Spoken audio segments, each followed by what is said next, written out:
Viewers, Jhalakathi জেলার ভীমরুলি বাজার থেকে আপনাদের শুভেচ্ছা জানাচ্ছি।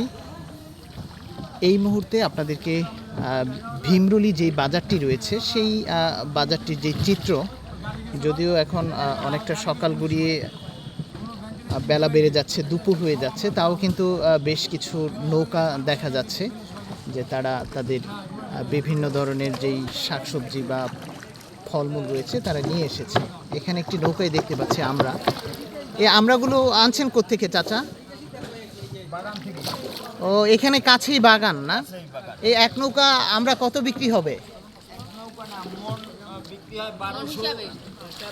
1200-1300 করে মন। আসলে দেশের বড় একটি ভাসমান বাজার হচ্ছে এই ভীমরুলি বাজার, যেটা মূলত আসলে ভাসমান পেয়ারা বাজার হিসেবে পরিচিত। যদিও পেয়ারা এখন অনেকটা শেষ হয়ে গেছে, কিন্তু এখন অনেকটা বলা যায় এটা ভাসমান আমড়া বাজারে পরিণত হয়েছে। বেশ বড় সাইজের আমড়া দেখা যাচ্ছে এখানটায়, এই নৌকাটায়। ওই পাঁচটায় প্রতিটি নৌকায় দেখতেই পাচ্ছেন একদম নৌকা ভরা হচ্ছে আমড়া।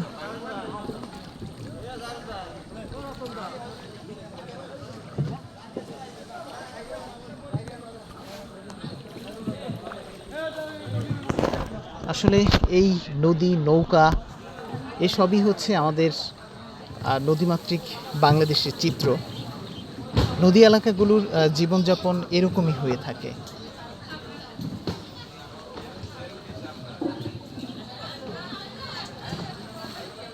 আজকে অনেকটা সময় ধরেই এই নদীতে ঘুরছি নৌকায় করে, এবং এই যে এলাকাটি দেখছেন এটি ঝালকাঠি জেলার ভীমরুলি বাজার। এগুলো দেখছি, ভালো লাগছে। আসলে বরিশালের প্রতিটি অঞ্চলই অসম্ভব সুন্দর, প্রকৃতির একটা মায়া দিয়ে গড়া। এই ভাসমান আমড়া বাজারের পাশেই দেখা যাচ্ছে বেশ কিছু দোকান গড়ে উঠেছে, মূলত যেগুলো হচ্ছে খাবারের দোকান। আসলে এটি দেশের বর্তমানে অন্যতম একটি পর্যটন এলাকায় পরিণত হয়েছে। অনেক মানুষ আসে এই ভাসমান আমড়া পেয়ারা বাজার দেখতে। আসলে নৌকায় করে এই যে আমি ঘুরে বেড়াচ্ছি, খুবই ভালো লাগছে। এক অসম্ভব সুন্দর দৃশ্য।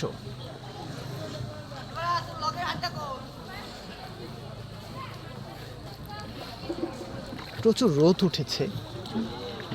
সকালবেলা ঘোরাটা বেশি ভালো, কারণ আবার যখন রোদ উঠে যায় তখন আর অতটা ভালো লাগে না। তাও এই রোদকে কষ্ট মনে হচ্ছে না, এত সুন্দর দৃশ্য চোখের সামনে।